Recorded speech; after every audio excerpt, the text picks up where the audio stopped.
Football তারকার মাঠের ভেতর ও বাইরে দারুণ বন্ধুত্ব। বলা হচ্ছে ইন্টার মায়ামির দুই তারকা লিওনেল মেসি আর লুইস সুয়ারেজের কথা।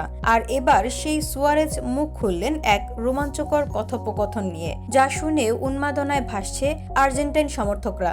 বিশ্বকাপকে ঘিরে মেসির পরিকল্পনা নিয়ে রহস্য রেখেই দারুণ ইঙ্গিত দিলেন এই উরুগুয়ান কিংবদন্তি। সম্প্রতি উরুগুয়ের গণমাধ্যম ওভাকিয়ন এর সঙ্গে সাক্ষাৎকারে লুইস সুয়ারেজকে জানান, মেসির সঙ্গে অবসর আর বিশ্বকাপ নিয়ে প্রায়ই মজা মাস্তিতে কথা হয়। তবে সেই কথার মাঝেই উঠে এসেছে এক চমকপ্রদ তথ্য। সুয়ারেজ জানালেন, মেসি আসলে বিশ্বকাপ খেলতে চায়। পরের বছরের বিশ্বকাপটা ওর জন্য খুবই গুরুত্বপূর্ণ। তবে অবশ্য সরাসরি মেসির সিদ্ধান্ত জানাতে নারাজ সুয়ারেজ। আমি তাকে এটা নিয়ে জিজ্ঞেস করি না, সময়ই সব জানাবে। ওকে আমি খুব ভালো করে চিনি। কে জানে, হয়তো চুপি চুপি কিছু ভেবেই রেখেছে লিও। নিজের ব্যাপারে সুয়ারেজ জানিয়ে দিয়েছেন, তিনি খেলোয়াড় হিসেবে আর বিশ্বকাপে থাকছেন না। বসুন্ধরা, উত্তরা, বনশ্রী, কুড়িল ও বাড্ডা সহ রাজধানীর বিভিন্ন স্থানে অভিজাত ও অত্যাধুনিক মানের ফ্ল্যাট কেনার এক নির্ভরযোগ্য প্রতিষ্ঠান প্লেজেন্ট প্রপার্টিজ লিমিটেড।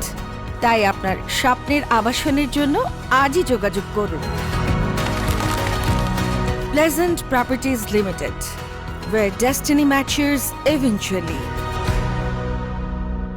এবার আমি বিশ্বকাপ উপভোগ করব একজন উরুগুয়ান বাবা আর দর্শক হিসেবে। ফুটবলার থাকার সেই টেনশন, রোমাঞ্চ এবার দূর থেকে দেখতে চাই। 2024 কোপা আমেরিকার পর জাতীয় দল থেকে বিদায় নেন সুয়ারেজ। বিতর্ক আর বিয়েলসার সঙ্গে সম্পর্কের টানাপোড়েনের মাঝেই শেষ হয় তার আন্তর্জাতিক ক্যারিয়ার। এদিকে ইন্টার মায়ামির হয়ে দুই বন্ধু এখন খেলছেন কাঁধে কাঁধ মিলিয়ে। কনকাকাফ চ্যাম্পিয়ন্স কাপের সেমিফাইনাল নিশ্চিত করেছে দলটি। সামনে অপেক্ষা করছে ভ্যাঙ্কুভার হোয়াইট ক্যাপসের বিপক্ষে লড়াই।